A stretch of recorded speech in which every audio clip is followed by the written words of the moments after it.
అందరికీ నమస్తే అండి. సజ్జల రామకృష్ణారెడ్డి మాట్లాడుతూ అసాధ్యమైన హామీలు ఇచ్చి ఇప్పట్లో చేయలేము అన్నట్టుగా సన్నాయిలు నొక్కుతున్నారు. హామీలు ఇచ్చినప్పుడు రాష్ట్ర ఆర్థిక పరిస్థితి తెలియదా చంద్రబాబు నాయుడు గారు అని చెప్పి క్వశ్చన్ మార్క్ పెట్టి సజ్జల రామకృష్ణారెడ్డి గారు వైఎస్ఆర్సీపీ ప్రధాన కార్యదర్శి అని ఒక హెడ్లైన్ పెట్టి ఒక వీడియో రిలీజ్ చేసి ఒకసారి వినిపిస్తాను చూడండి.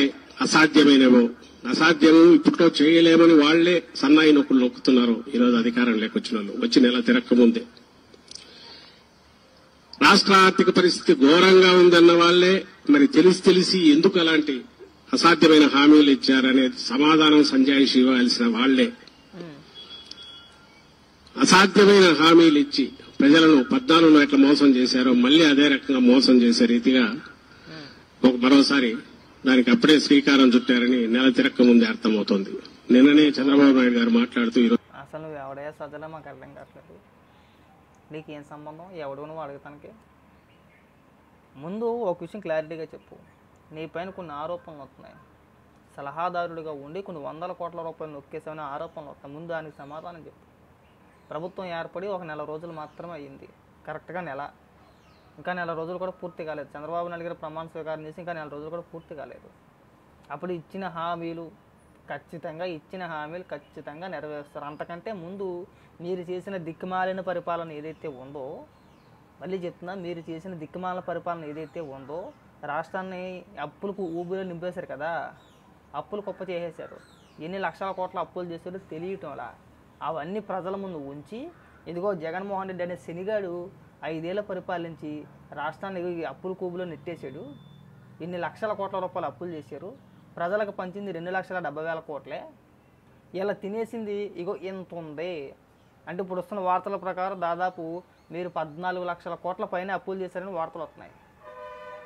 ఆ శనిగాడు చేసిన దిక్కుమాల పరిపాలన, నువ్వు ఇచ్చిన దిక్కుమాల సలహాలకే మీరు చేసిన అప్పు 14 లక్షల కోట్లకు పైన అని చెప్పేసి వార్తలు వస్తున్నాయి. ఒకవేళ అదే నిజమైతే కనుక మిమ్మల్ని చెప్పిచ్చి కొడతారు. ఆ వార్తలు నిజమైతే కనుక నిన్ను జగన్మోహన్ రెడ్డిని చెప్పిచ్చి కొడతారు. ఎదవల్లారా, మీరు పంచింది 2,70,000 కోట్లు, తినేసింది ఎంత ఉందరా? ఎంత సొమ్ము ఎవడిచ్చాడు, ఎవడు తినేసాడు? రాష్ట్రాన్ని అప్పుల ఊబులో నెట్టేసి ఎవరికైనా మీరు వచ్చి పాఠాలు చెప్పేది?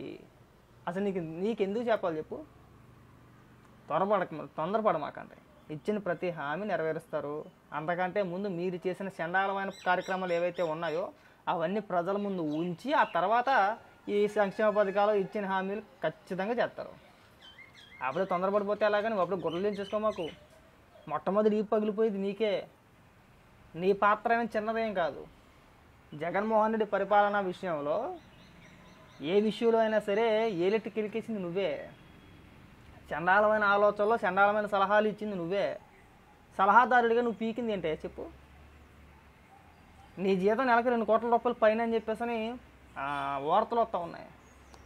రీసెంట్గా ఎవరో కానీ చెప్పారు, ఎవరో ఎల్వి సుబ్రహ్మణ్యం గారు. నీ జీతం 2 కోట్ల పైన, నువ్వు పీకింది ఏంటో 2 కోట్ల రూపాయలకి. ఏం పీకే సలహాలు ఇచ్చావని చెప్పేసి నువ్వు నెలకి 2 కోట్ల రూపాయలు జీతం తీసుకున్నావు. ఐఏఎస్లకి ఐపీఎస్లకి ముఖ్యమంత్రికి అంత జీతం ఉండదు కదా. 2 కోట్ల రూపాయలు ఏం పీకతానికి తీసుకున్నావు నువ్వు? నీ ఆదాయం ఎంత 5 ఏళ్ల కాలంలోని నువ్వు ఎంత సంపాదించేసుకున్నావు? అవన్నీ బయటకు వస్తాయి. అప్పుడు మాట్లాడదు కానీ, అప్పుడు అడుగుది కానీ బాబా. తొందరపడి అప్పుడు గొడ్లు దించేసుకో. మాకు మనల్ని పట్టించుకుంటలేదు. వీళ్ళు మనల్ని వదిలేసారు పూర్తిగా, మమ్మల్ని పట్టించుకుంటలేదు. ఇంకల్లో మా దాకా రారులే. మరి ఇన్ని అసలు అన్నీ చేసి ఎన్ని మాట్లాడచ్చు ఇంకా అని చెప్పేసి తయారైపోతున్నాం. ఫస్ట్ ఈ పగిలిపోయేది నీకే. పెద్ద మాటలు మాట్లాడమాకు నువ్వు. ఇంకా ఏదో మాట్లాడుతున్నావు చూడండి, వినిపిస్తా. చూసాం పత్రికల్లో, ఇంత ఖాళీ ఉంటుంది అనుకోలేదు ఖజానా అంటున్నారు. అన్ని ఇప్పుడే కావాలని అందరూ ఆశపడుతున్నారు. మరి కష్టమయ్యేట్టుంది అని చెప్తున్నారు. మరి 6 నెలల ముందు కూడా ఆయనకు తెలిసి ఇదే సంగతి. హామీలు ఇచ్చేటప్పుడు, లేకుంటే లక్షల కోట్ల హామీలు ఇచ్చేటప్పుడు ఏ రకంగా ఇచ్చారు? ఇదే హామీల్లో ఒక 10% ఇచ్చినా జగన్మోహన్ రెడ్డి గారు సరిపోయేది కదా అని అనేవాళ్ళు కూడా ఉంటారు. సరే, అలా ఇచ్చి మోసం చేయడము, ఒకసారి మోసపోయాక మళ్లీ మోసానికి నువ్వు అంతకు 10 ఇంతలు ఎక్కువ ఇస్తానని హామీలు ఇచ్చినా ప్రజలు మిమ్మల్ని నమ్మే పరిస్థితుల్లో లేరు. ఇవాళ కాదు, ఇంకో 10 ఏళ్ళ పోయినా కానీ మిమ్మల్ని నమ్మరు. మీరు ఏదో అనుకుంటున్నారేమో మళ్ళీ అప్పుడే మొదలెట్టేద్దాం మన విష ప్రచారాలు. మనకు ఛానల్ ఉంది, మనకు పత్రిక ఉంది. సజ్జల రామకృష్ణారెడ్డి ఒకడు, అమ్మటి రాంబాబు ఒకడు, ఇంకా కొంతమంది బోగ్గాళ్ళు ఉన్నారు. వీళ్ళంతా సరిపోతారులే. ముందు మీకే పగిలిపోతాయి బాబా. త్వరపడమాకండి. అప్పుడే విషయం చిమ్మే ప్రయత్నాలు చేయమాకండి. మనం చేసిన పరిపాలన, మనం ఇచ్చిన హామీలు అందరికీ గుర్తున్నాయి. మనం ఇచ్చిన హామీలు ఏమైపోయినాయి? 2019 ఎన్నికల ముందు ఇచ్చిన హామీలు మీరు అధికారంలో 5 ఏళ్ళు ఉండి నెరవేర్చలేకపోయారు, చేయలేకపోయారు. వాటి గురించి మాట్లాడంటారంటే దాని గురించి మాట్లాడరు. ఇంకా ప్రభుత్వం వచ్చి ఇంకా ప్రభుత్వం ఏర్పడి ఇంకా నెల రోజులు కూడా కాలేదు, అప్పుడే విషయం మొదలు పెట్టేయాలి, అప్పుడే విషయం కక్కేయాలి. ఇది ఒక అలవాటు అయిపోయింది మాట వీళ్ళకి. కాబట్టి సజ్జలా నువ్వేం గొడవలు తెచ్చుకోమాకు. నువ్వు ఎంతవరకు మాట్లాడాలో అంతవరకే మాట్లాడు. నువ్వు అతి పేలాపన అత్యవహారాలు చేసి మేము ప్రతిపద్దాకా మీడియా ముందుకు వచ్చేస్తాం, మనకు ఒక సాక్షి ఒకటి ఉందని చెప్పి పెద్ద పెద్ద మాటలు మాట్లాడనుకో, ముందు నీకా నుంచే వచ్చుద్ది. రాష్ట్ర ప్రజలకు చాలామందికి తెలియకపోవచ్చు, సజ్జల రామకృష్ణారెడ్డి సలహాదారుడిగా ఉంటూ రాష్ట్ర ప్రజల సొమ్ముని పంది కుక్కలే తినేసాడు. నెలకి దాదాపు 2 కోట్ల రూపాయలంట.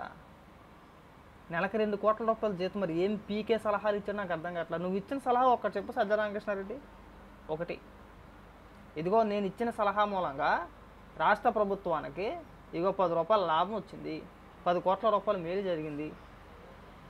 ఏదోనో ఒక్క చిన్న సలహా, లేదంటే రాష్ట్ర ప్రజలు బాగుపడిపోతారు ఈ సలహా ద్వారంగా, ఇగో నేను ఇచ్చిన సలహా దీన్ని ఇంప్లిమెంట్ చేశారనుకో రాష్ట్రం బాగుపడుద్ది, రాష్ట్రంలో ఉన్న ప్రజలు బాగుపడతారో, లేదంటే చదువుకున్న యువతకి ఉద్యోగాలు వస్తాయి. ఏదో ఒక్క చిన్న సలహా చెప్పి ఏదో ఒకటే. మరి ఎంపీ ఎగతాన్ని తీసుకున్నావు నువ్వు నెలకు 2 కోట్ల రూపాయలు జీతం తినేసి, యాదవులందరూ తినేసి మళ్ళీ ఇక్కడికి వచ్చి ఎవరికి పాఠాలు చెప్తున్నారు మీరు? మాకు పాఠాలు చెప్పొద్దు. మేము చాలా సందర్భాల్లో చెప్పా, సజ్జల రామకృష్ణారెడ్డి గారు మాకు పాఠాలు చెప్పొద్దండి. మాకు పాఠాలు చెప్తే చాలా చిరాగ్గా చాలా చండాలంగా ఉంటుంది. మీకు పదే చెప్పాలని చెప్పేసి మాకు లేదు, మీ గురించి మాట్లాడడానికి మాకు చాలా చిరాగ్గా ఉంది, దాన్ని అక్కడితో కట్టిపెట్టండి అని చెప్పా. మీరు వినరు. అంటే చంద్రబాబు నాయుడు గారు ఏం చేయలే, ఎన్ని మాట్లాడుకున్నా పర్వాలేదు, మనం ఎంత విష ప్రచారం చేసినా కానీ ఆయన పట్టించుకోడు. ఆయన జగన్మోహన్ రెడ్డి అనుకో, ఇదే జగన్మోహన్ రెడ్డి అనుకో, ఎవడు మాట్లాడితే వాడి పైన కేసులు పెట్టేసి లోపల స్టూడియో పాటికి. కానీ చంద్రబాబు నాయుడు గారు అన్న కార్యక్రమాలు చేయరు. ఇది ప్రజాస్వామ్యం, ఖచ్చితంగా మాట్లాడే హక్కు అందరికీ ఉంటుంది. అలా అని చెప్పేసి మీరు మాట్లాడారు అనుకో, చెప్పాం కదా మొట్టమొదట స్టార్ట్ అయ్యేది మీతోనే స్టార్ట్ అవుద్ది. ఏది మొదలు పెట్టినా ఏది స్టార్ట్ అయినా మొట్టమొదటి మీతోనే స్టార్ట్ అవుతుంది. అది బాగా గుర్తుపెట్టుకోవాలి మీరు. మేము మళ్ళీ చెప్తుందని చెప్పి అనుకోవద్దు. ఫస్ట్ నీకు అడిగే రైట్స్ చేయలేవు. ఏదన్నా ఉంటే ఉన్నాడు కదా, మోగోడేం కాదు కదా జగన్మోహన్ రెడ్డి. జగన్మోహన్ రెడ్డి వచ్చి మాట్లాడమనండి, జగన్మోహన్ రెడ్డిని అడగమనండి. ఏ నోరు లేదా? నోరు పడిపోయిందా? నోరు ఉంది కదా జగన్మోహన్ రెడ్డికి. పెద్ద ముత్తైదులో ప్రతిదానికి నువ్వెందుకు వస్తున్నావు? నీకేం సంబంధం అని అడుగుతున్నాం మేము. నువ్వు ఎంతవరకు మాట్లాడాలో అంతవరకే మాట్లాడాలి అబ్బాయి. అతి పేలాపన అంతకు మించి మాట్లాడడానికి ఈపీ విమానం మూతలు మోగిలిపోతాయి. ప్రతి ఒక్కరికి ఇది ఒక అలవాటు అయిపోయింది. చంద్రబాబు నాయుడు గారు అంటే లోకం మీ అందరికీ కదా, ఈడ్చి కొడతారు ఎక్కువ మాట్లాడితే.